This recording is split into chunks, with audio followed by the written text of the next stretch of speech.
ሰላም ጤና ይስጥልን እጅጉን የተወደዳችሁና የተከበራችሁ የአዲስ ስፖርት ቤተሰቦቻችን እንደምን አላችሁልን? ከእናንተው ከሆነው ከአዲስ ስፖርት የዩቲዩብ ቻናላችን አዳዲስ ስፖርታዊ ጉዳዮችን ልናካፍላችሁ እነሆ ዛሬም በድጋሚ ተገናኘን። ስለምታደምጡን፣ ስለምትከታተሉን ቆይታችሁ ከኛ ጋርም ስለሆነ እጅጉን ከልብ አድርገን ነው የምናመሰግነው።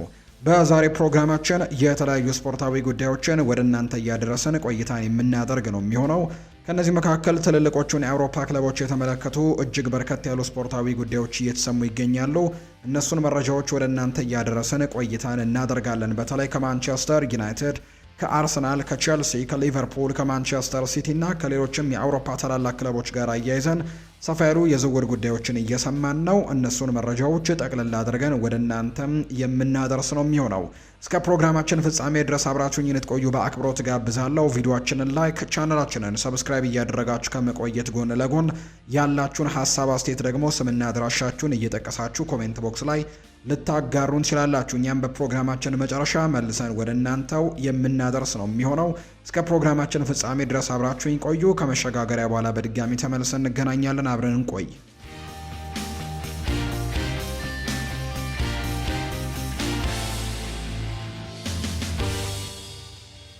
ክለቦችን የተመለከቱ መረጃዎችን በማስቀደም ነው የዛሬ ፕሮግራማችንን የምንጀምረው። ከማንቸስተር ዩናይትድ ጋር በተያያዘ መረጃዎችን እናንሳ።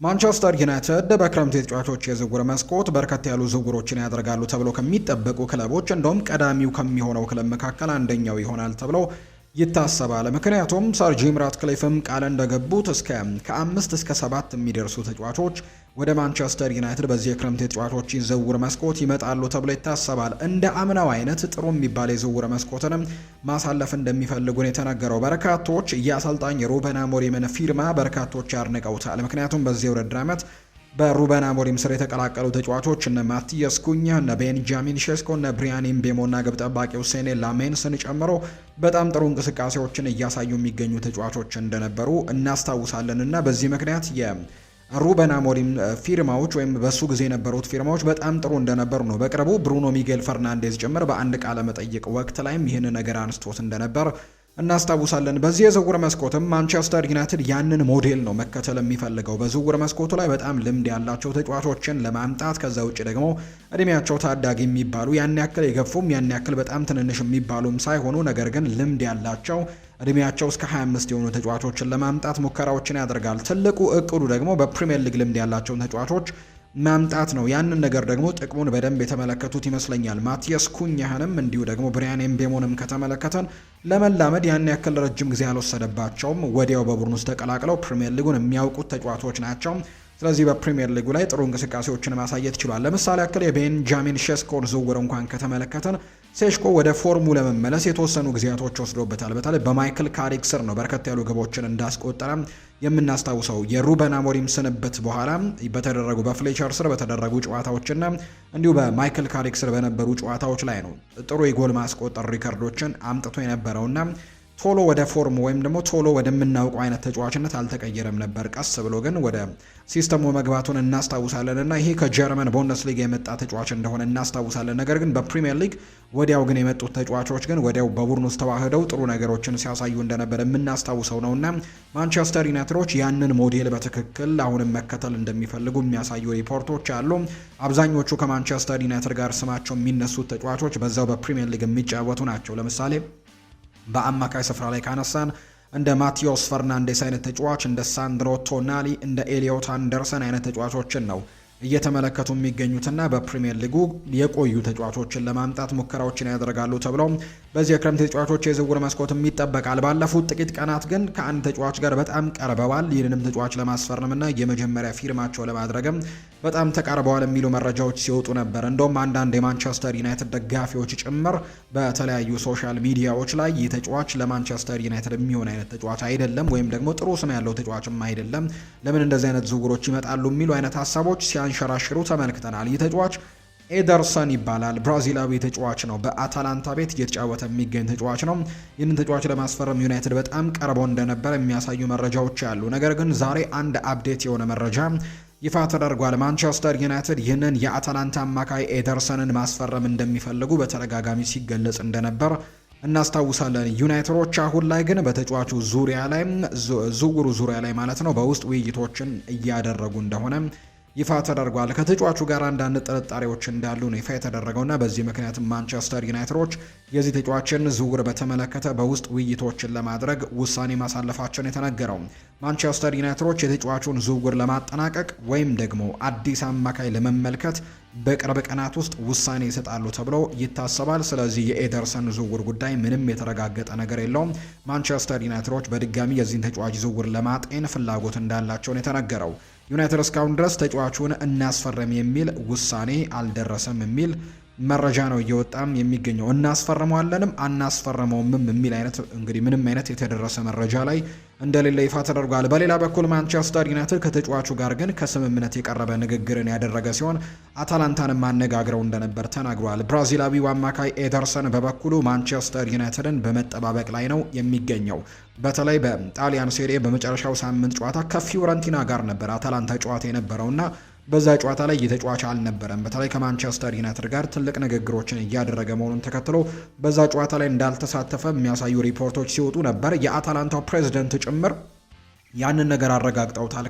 ከእንግሊዝ ትልቅ ክለብ ጋር ንግግር እያደረገ ስለሆነ ነው በዚህ ጨዋታ ላይ ያልተሳተፈው የሚል አይነት ሀሳብን ሰጥተው እንደነበር እናስታውሳለን። ተጫዋቹ ዩናይትድን ቁጭ ብሎ እየጠበቀ እንደሚገኝ የተነገረው። የማንቸስተር ዩናይትድ ልዑክም ባለፈው ሳምንት ወደ ጣሊያን አምርተው ተጫዋቹን ማነጋገራቸው ይፋ ተደርጓል። አሁን ላይ ግን በክለቦቹ መካከል ይፋዊ ድርድር እንዳልተጀመረና የማንቸስተር ዩናይትድ ውሳኔም እየተጠበቀ እንዳለን የተነገረው። በአጠቃላይ ይህንን መረጃ ጋዜጠኛ ፋብሪሲዮ ሮማኖ ነው ሰፋ አድርጎ ይህንን መረጃ ያጋራውና በቀጣይ ማንቸስተር ዩናይትድ ምናልባት ወደ ሌሎች ተጫዋቾች ፊቱን ሊያዞር የሚችልበት እድሉ እንዳለ ጭምር ነው የተነገረው። ማንቸስተር ዩናይትድ የኤደርሰን ዝውውርን ለማጠናቀቅም ተቃርቧል የሚሉ መረጃዎችም ሲወጡ ነበር። ሁሉም ወገኖችም በቅርቡ ከስምምነት እንደሚደርሱ ጭምር ነበር ሲነገር የነበረው። ኤደርሰን ከዩናይትድ ውጪ ሌላ ክለብ መቀላቀል እንደማይፈልግም ለወኪሉ ነግሮት እንደነበር ይፋ ተደርጓል። ባለፉት የክረምትና የጥር ተጫዋቾች የዝውውር መስኮት ከዩናይትድ ውጪ በፕሪሚየር ሊግ የሚገኙት እነ ማንቸስተር ሲቲ እና አርሰናልም ጭምር የዚህ ተጫዋች አድናቂዎች እንደሆኑ በተደጋጋሚ ሲገለጽ የነበረ ቢሆንም ዩናይትድ ቀርቦ ነበር። ነገር ግን አሁን ውሳኔው ሙሉ ለሙሉ እንዳልተወሰነና በቀጣይ ቀናት ሙሉ ለሙሉ ውሳኔ እንደሚወሰን ዩናይትድ ይህንን ተጫዋች ለማስፈረም ይወስናል ወይም ደግሞ ሌላ ተጫዋችን ለመመልከት ይወስናል ተብሎ እንደሚጠበቅ ነው መረጃው ይፋ ያደረገው። ፓትሪክ ዶርጉ ይናገራል። በዚህ ቦታ ላይ ገና ብዙ የምንማራቸው ነገሮች ያሉ ይላል ዶርጉ ሲናገር። በመጀመሪያው አጋማሽ በተደጋጋሚ ኳስ እያጣሁኝ ነበር፣ ስለዚህም አሁንም መሻሻል ይኖርብኛል ሲል ነው ፓትሪክ ዶርጉ የተናገረው። አሁን ላይ ወደ ጎል ቀርቤ ስለምጫወት በአጨራረስ ብቃት ላይ መስራት ያለብኝ ይመስለኛል። ተጨማሪ ጎሎችን ማስቆጠር እንችል ነበር፣ ቢሆንም ግን በዛ ቦታ ላይ መጫወት ደስ ይለኛል። ፍጥነቴንና አካላዊ ጥንካሬን በእነዚህ ቀጠናዎች ላይም በሚገባ መጠቀም እችላለሁ ሲል የተናገረው ፓትሪክ ዶርጉ በዛ ቦታ ላይ እንግዲህ አሁን ቦታ ቀይሮ እየተጫወተ እንደሚገኝ ይታወቃል። ወደ ማንቸስተር ዩናይትድ ከመምጣቱ በፊት በነበረበት ሊቼም ከዛ ውጭ ደግሞ በማንቸስተር ዩናይትድም በመጣበት ጊዜ የምናውቀው አሁን ሉክ ሾው በሚጫወትበት በግራ ፉል ባክ ላይ እንደሚጫወት ነበር። ነገር ግን በተለይ የአፍሪካ ዋንጫው የዚህ ተጫዋች ቦታን ለመቀየር ትልቁ ምክንያት እንደሆነ ይነገራል። የአማድ ዲያሎ እና የብሪያን ኤምቤሞ ማንቸስተር ዩናይትድን ለቀው ወደ ብሔራዊ ቡድኖቻቸው ማምራታቸው ለአፍሪካ ዋንጫው ማምራታቸው ፓትሪክ ዶርጉም በሌላ ቦታ እንዲሞክረው አሰልጣኝ ሩበን አሞሪምን አስገድዶት ነበር። ሩበን አሞሪም በዛ ቦታ ላይ ከሞከረው በኋላ ጥሩ ነገሮችን አሳይቶ ነበር። ከዛ በኋላ በማይክል ካሪክ ስርም በዛ ቦታ እንዲቀጥል ተደርጓል። ፓትሪክ ዶርጉና በዚህ ቦታ ላይ የምጫወት ከሆነ ለጎል ቀርቤ ስለምጫወት አሁን ጎል የማስቆጠር ብቃቴንና ጎል የመጨረስ አቅሜን ደግሞ በደንብ ማሻሻል ይጠበቅብኛል ሲልም ነው ፓትሪክ ዶርጉ የሚናገረው።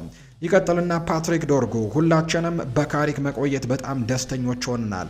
እዚህ ከመጣበት የመጀመሪያው ቀን ጀምሮ ያሳየው ተጽዕኖ በግልጽ ማየት የሚቻል ነው። ስለዚህም ይሄ ጥሩ ነገር ይመስለኛል ብሏል። በሚቀጥለው የውድድር ዘመን ደግሞ ከዚህ በበለጠ የተሻለ እንሰራለን ብዬ ተስፋ አደርጋለሁ። እሱ በብዙ ጥሩ ሀሳቦች ያሉት አሰልጣኝ ነው። እኛም ደግሞ ሁላችንም እነዚያን በሜዳ ላይ በተግባር ለመተርጎምም እየሞከርን እንገኛለን ሲልም ነው የተናገረው ፓትሪክ ዶርጉ።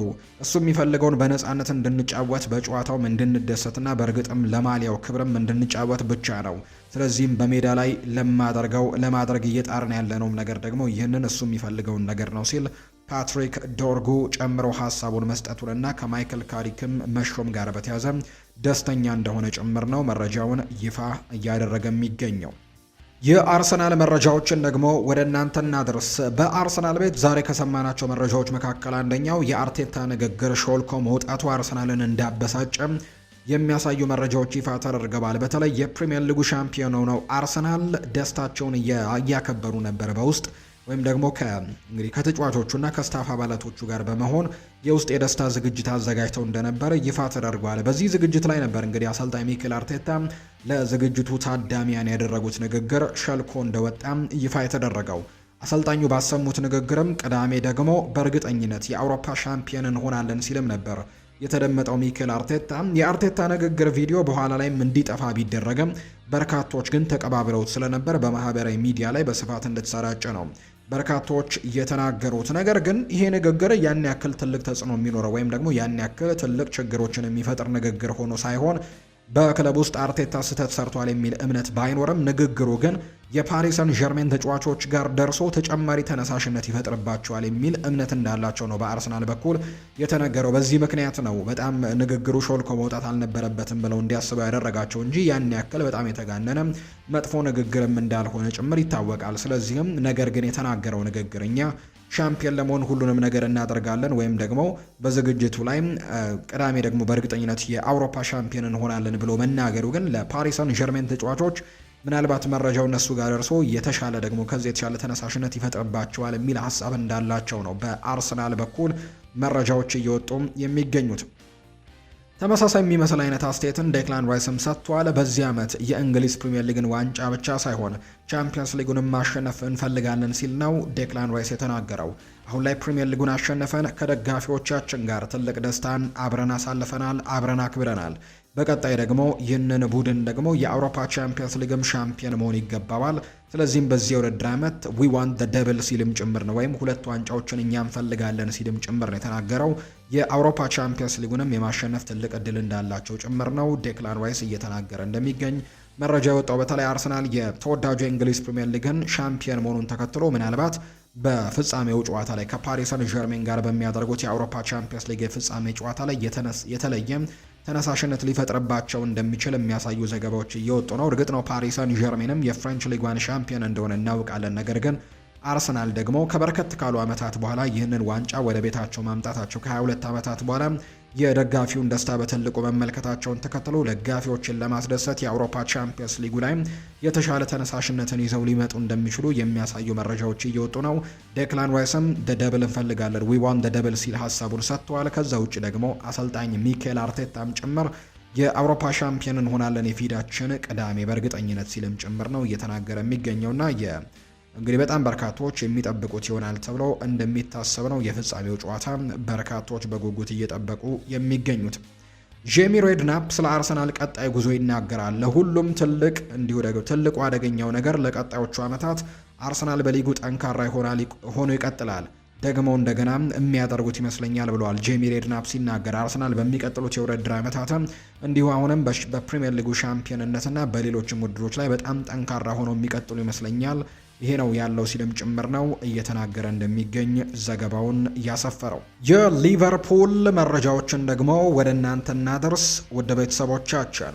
ስቴቨን ጄራርድ ሊቨርፑል ውስጥ አርኔ ስሎትን ሊተካ ስለሚችልበት ሁኔታ ጥያቄ ቀርቦለት ምላሹን ሰጥቷል። ይህ ክለብ ከዚህ በፊት ሁሉንም ነገር እንዲሁ ሲያጣም አይቼዋለሁ፣ ከዚያም ግን የኢስታንቡልን ድል ደግሞ ተመልክቻለሁ ሲል ነው ስቴቨን ጄራርድ የሚናገረው። ሊቨርፑል እንደገና አንድነታቸውን እንዲሁ ካጠናከሩ ከዛ ውጭ ደግሞ እንድታደጋቸው ከጠሩኝ የምመጣ ይሆናል። እንደገና ለመገንባት አይደለም የምመጣው አውሮፓን ለመቆጣጠር ነው ሲል ነው ስቴቨን ጄራርድ ስለ አሰልጣኝ አርነ ስሎትን ስለመተካት ጥያቄ ቀርቦለት ምላሹን እንደሰጠ ይፋ የተደረገው። ሌላኛው የሚነሳው ጉዳይ ደግሞ ከሊቨርፑል ጋር በተያያዘ ፓሪስ ሰን ዠርሜን እና ሊቨርፑል አንድ ተጫዋች ለማስፈረም በትልቁ እንቅስቃሴዎችን ሊያደርጉ እንደሚችሉ ይፋ ተደርጓል። ያ ተጫዋች ያን ዲያማንዴ ነው። በዚህ ክረምትም ከያን ዲያማንዴ ጋር ስለ ዝውውር ውልም እየተነጋገሩ እንዳለ ይፋ ተደርጓል። አዲስ የውል ስምምነት የውል ማፍረሻ ካቀረቡ በኋላ ለዲያማንዴ ዝውውርም ለአረቢ ለብዜሽ ውሳኔ ይሰጥባቸዋል ተብሎ እንደሚታሰብ ነው መረጃው የወጣው። ሊቨርፑል በዝርዝሩ ላይም ብራድሌይ ባርኮላንም በእጩ ዝርዝር ውስጥም በከፍተኛ ደረጃ እንዳስቀመጡት ይፋ ተደርጓል። በተለይ ያን ዲያማንዴን ፓሪስ ሰን ዠርሜን የሚነጥቃቸው ከሆነ በአንጻሩ ፓሪስ ሰን ዠርሜን ቤት ሄደው ደግሞ ብራድሌይ ባርኮላን ለማምጣትም ጥረቶችን ሊያደርጉ የሚችሉበት እድል እንዳለን የተነገረው። ሊቨርፑል በአካል ባደረጋቸው ስብሰባዎችና ንግግሮች ለኬኔት አይሆር ግልጽ የሆነ የረጅም ጊዜ የእድገት እቅድ ወይም ደግሞ ኬሪየር ፕላን እንዳዘጋጁለት ነው ይፋ የተደረገው። ክለቡ ተጫዋቹ አሁን ላይ እንግዲህ ላያስፈርመው ይችላል ወይም ደግሞ ቢያስፈርመውም በውሰት ለሌሎች ክለቦች ሊሰጠው እንደሚችል ይፋ ተደርጓል። ነገር ግን ኬኔት አይሆርን ማስፈረም ከሚፈልጉ ክለቦች መካከል ነው ተብሏል። ሊቨርፑል አሊሰን ቤከር እንግዲህ ሊቨርፑል ከአሊሰን ቤከር ጋር አብረው መቀጠል እንደሚፈልጉ ለተጫዋቹ በይፋ ነግረውታል ተብሏል። እሱን የመሸጥ ምንም አይነት ፍላጎት እንደሌላቸውም ነው ለአሊሰን ቤከር የነገሩት። ውሳኔው አሁን በአሊሰን ቤከር እጅ ላይ ይሆናል ተብሎ ይታሰባል። ዩቬንቱስ ተጫዋቹን ለማስፈረም ጥረቶችን እያደረገ ነው። ነገር ግን ሊቨርፑል ይህንን ተጫዋች በጭራሽ የመልቀቅ እቅዶች እንደሌሉት ነው እየተነገረ የሚገኘው። ሌላኛው አሌክሲ ማካሊስተር በኢንስታግራም አካውንቱ ላይ ስለ ሮበርትሰን እና ስለ ሙሐመድ ሳላ አንዳንድ ጉዳዮችን አጋርተዋል። ሮበርትሰን እና ሙሐመድ ሳላ በእያንዳንዱ ጊዜም ሲረዱን እና የሊቨርፑል ተጫዋች መሆን ምን ማለት እንደሆነ ስላሳዩን እናመሰግናቸዋለን። ለጠንካራ ስራቸው፣ ለፍላጎታቸውና ለቁርጠኝነታቸው ከሜዳ ውጭም ሆነ በሜዳ ውስጥም ጊዜያችሁን በማካፈላችሁ ኩራት ይሰማኛል። ከእናንተ ጋር የፕሪምየር ሊግ ዋንጫን ማሸነፍ ፈጽሞ የማይረሳ ነገር ነው።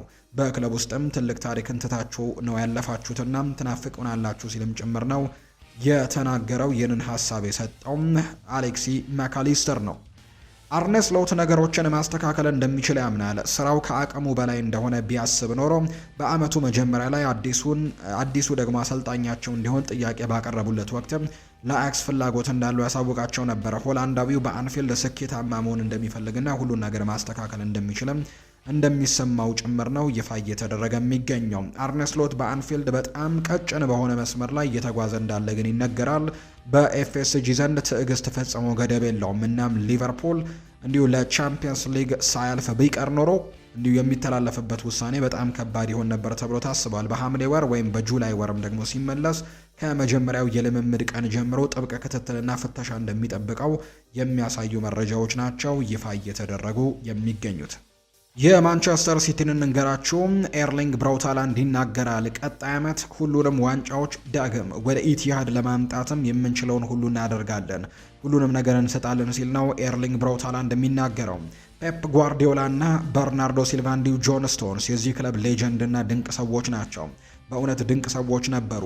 ከእነሱ ጋር ብዙ ነገሮችን አሳክተናል። ነገር ግን ያ ማለት ያለ እነሱ ከኛ የሚጠበቅብንን ስራ መስራት ማቆም እንችላለን ማለት አይደለም ሲልም ነው ኤርሊንግ ሃላንድ የተናገረው። በሚቀጥለው የውድድር ዓመትም ትልልቅ ዋንጫዎችን ለማምጣት ነው የምንጫወተው ሲል ይናገራል። ኤንዞ ማሬስካ የማንቸስተር ሲቲ አዲሱ አሰልጣኝ በመሆን የ3 ዓመት ኮንትራትም በይፋ እንደተፈራረመ ይፋ ተደርጓል። በቀጣይ የፔፕ ጓርዲዮላን ቦታ ተክቶ ማንቸስተር ሲቲን በሚቀጥሉት የውድድር ዓመታት የሚያሰለጥነው ኤንዞ ማሬስካ መሆኑ ይፋ ተደርጓል። ሪያል ማድሪድን እንመልከት። ኤንሪኬ ሪኬልሜ ይናገራል። ከሃቪየር ቴባስ ጋር ያለውን ግንኙነት ማሻሻል በተመለከተ ሲናገር እሱን በደንብ አላውቅም። ምርጫውን ካሸነፈን ወደፊት ከሱ ጋር ተቀምጠን ከፍተኛ ገቢ የሚያስገኘውን ክለባችንን ሁኔታ እንዴት ማሻሻል እንደምንችል መወያየት ይኖርብናል። ከዚያ በመነሳት ከሁሉም ተቋማትና ጨዋ መደበኛና ገንቢ በሆኑ ነገሮች ላይ ግንኙነትን መፍጠርና ለሁሉም አካላትም እሴቶችን መፍጠር ትክክለኛው መንገድ ነው ብዬ አምናለሁ። አሁን ጥያቄው ማን ትክክል ነው የሚል ሳይሆን የሚፈለገውን ውጤት እንዴት ማግኘት ይቻላል የሚለው ነው ሲል ኤንሪኬ ሪኬልሜ ይናገራል። ተቋማዊ ችግሮች ወደ ግል ጉዳዮች ሲቀየሩ የሁለቱንም ወገን መከራከሪያ ዋጋ ያጣል። ስለዚህም በጽናት መቆም አለብን። ሊፈሩን አይገባም፣ ሊያከብሩን ይገባል። ነገር ግን እኛም በተራችን ደግሞ እነሱን ማክበር አለብን ሲልም ነው የተናገረው። ኤንሪኬ ሪኬልሜ ቀጥለና እንደ ሪያል ማድሪድ ይህ ክለብ በአሁኑ ሰዓት የአመራር መዋቅር ባለሙያዎች እሴቶችንና የሪያል ማድሪድ እውነተኛ መንፈስንም ጎድቶታል ሲልም ጭምር ይናገራል። እነዚሁ ነገሮችም አሁን ላይ ጠፍተዋል ሲልም ጭምር የተናገረው ኤንሪኬ ሪኬልሜ ቀጥለና ቻቪ አሎንሶን ለማሰናበት ስህተት ነበር ወይ ተብሎ ተጠይቆ ነበር። አንድ አሰልጣኝ በ3 ወር ውስጥ ፕሮጀክት እንዲገነባ እንዴት ትጠብቃለህ? በክለቡ ድጋፍ ሊደረግለትና መልበሻ ቤቱንም የመምራት ስልጣን ሊሰጠው ይገባ ነበር ሲል ነው ኤንሪኬ ሪኬልሜ ስለ ቻቪ አሎንሶ የተናገሩት። የፍሎሬንቲኖ ፔሬስ ለሪያል ማድሪድ ፕሬዝዳንታዊ ምርጫ ከኤንሪኬ ሪኬልሜ ጋር ክርክር ለማድረግ ፍቃደኛ አይሆንም። እሱ ከክርክሩ ከሚያገኘው ምንም ነገር እንደሌለ የሚያመን ሲሆን ፊት ለፊት መጋጠሙ ለሪኬልሜ የበለጠ እውቅናን ከመስጠት ውጪ ምንም ፋይዳ እንደሌለው ነው የሚያስበው ፍሎሬንቲኖ ፔሬስ። በምርጫው ላይ እንግዲህ ውጤቱን የምንመለከት እንደሆነ ነው ዘገባዎች ያሳዩት። አንቶኒ ሩዲገር ከሪያል ማድሪድ ጋር ያለውን ውል ለአንድ ተጨማሪ ዓመት ለማደስም መቃረቡን የሚያሳዩ መረጃዎች ይፋ ተደርገዋል። ባርሴሎናን የተመለከቱ መረጃዎችን እናንሳ። ዣኦ ፔድሮ ባርሴሎናው ዣኦ ፔድሮን ከ70 ሚሊዮን ዩሮ በላይም ሊያስወጣ እንደሚችል ያምናሉ። የሁሊያን አልቫሬዝ ዝውውር ደግሞ የበለጠ ውስብስብ እንደሆነባቸው ነው ሙንዶ ዲፖርቲቮ መረጃውን ያጋራው። ባርሴሎናዎች በክረምቱ የሮበርት ሌቫንዶስኪን ተተኪ ለማምጣት እንቅስቃሴዎችን እያደረጉ ነው። ዣኦ ፔድሮ እና ሁሊያን አልቫሬዝ ደግሞ በባርሴሎና እቅድ ውስጥ ያሉ ተጫዋቾች ናቸው። ስለዚህም የሁሊያን አልቫሬዝ ዝውውር የበለጠ ውስብስብ ሆኗል ተብሏል። ባርሴሎና ለሁሊያን አልቫሬዝ የ100 ሚሊዮን ዩሮ ገንዘብን መድበዋል። እናም እሱ የሚፈልገው ባርሳን ብቻ መሆኑ ለአትሌቲኮ ማድሪድም በግልጽ እንዲናገርና በድርድር ዋጋውንም ለማስቀነስ እንደሚፈልጉ ነው ሙንዶ ዲፖርቲቮ መረጃውን ይፋ ያደረገው። ሜሲ ትልቅ ጉዳት አልገጠመውም ብለዋል ኢንተር ማያሚ የቡድኑ አምበል ሊዮኔል ሜሲ ያጋጠመው ጉዳት ከባድ አለመሆኑን ነው ይፋ ያደረገው። አርጀንቲናዊው ኮከብ ሊዮኔል ሜሲ ከቀናት በፊት በጉዳት ተቀይሮ መውጣቱ የሚታወስ ጉዳይ ነው። ሊዮኔል ሜሲ ያጋጠመው በጡንቻ ላይ የጫና መብዛት መሆኑን ነው በሕክምና ምርመራ እንደታወቀ ይፋ የተደረገው። ሜሲ በቀጣይ ወደ ሜዳ የሚመለስበት ቀንም የሚወሰነው በሱ የማገገም ሂደት ላይ ተመስርቶ እንደሆነ ይፋ ተደርጓል። ሊዮኔል ሜሲ ለቀጣዩ የ2026 ዓለም ዋንጫ ውድድርም ዝግጁ መሆኑን የሚያሳዩ መረጃዎች ናቸው አሁን ላይ በትልቁ እየወጡ የሚገኙት። ቸልሲ ኤንዞ ፈርናንዴዝን ለመሸጥ እያሰቡ አይደለም። ለጊዜው ምንም የመሸጥ እቅድም የላቸውም። እናም በእርግጠኝነት በምንም ዋጋ ሊሸጡትም አላሰቡም። ምክንያቱም ቻቪ አሎንዞ ከቡድኑ ቁልፍ ተጫዋች አንዱን ማቆየት ነው የሚፈልገው። ቻቪ አሎንዞ ከዦዜ ሞሪኒዮ ጋር በእቅድ ውስጥም የውሳኔ አሰጣጥ ኃይልም ያለው የመጀመሪያው የቸልሲ አሰልጣኝ እንደሆነ ነው የተነገረው። ዣኦ ፓሊኒሃ በቶተንሃም መቆየት እንደሚፈልግ ይፋ ተደርጓል። ከመጣውበት የመጀመሪያ ቀን ጀምሮ ቤቴ ውስጥ እንደሆንኩኝ ይሰማኛል። ከደጋፊዎች ከህዝቡ ለቶተንሃም መጫወትና እዚህ መቆየትም የማይፈልግ ማን ነው ሲል ይናገራል ዣኦ ፓሊኒሃ። እኔም ብለው እዚህ መሆን በጣም እፈልጋለሁ ብቻ ነው ሲልም የተናገረው። ቶተንሃም የጀመረውን ስራ ለመጨረስም ተመልሷል ብለዋል። በባለፈው የዝውውር መስኮት ብራዚላዊውን የፊት መስመር አጥቂ ለማስፈረም ቶተንሃሞች በጣም ሲሞክሩ እንደነበር እናስታውሳለን። ስፐርስ በድጋሚ ይህንን ተጫዋች ለማስፈረም ንግግሮችን ለማድረግ ተመልሰዋል። ሳቪኒዮን ከማንቸስተር ሲቲ ለማስፈረም ተጫዋቹ በስፐርስ ብቻ ሳይሆን በኒውካስል ዩናይትድም እንደሚፈለግና ለዝውውርም ክፍት እንደሆነ ጭምር መረጃዎቹ ጠቁመዋል። ኤስቴቫ ዊሊያን በነሐሴ መጀመሪያ ላይ ወደ ሜዳ እንደሚመለስ በርካቶች ይጠብቃሉ። በዚህ ምክንያትም የቸልሲ የቅድመ ውድድርና የ2026-27 የውድድር ዘመን የመጀመሪያ ጨዋታዎች ላይ እንደማይጫወት ነው በርካቶች እየጠበቁ እንደሚገኝ መረጃዎቹ የጠቆሙት።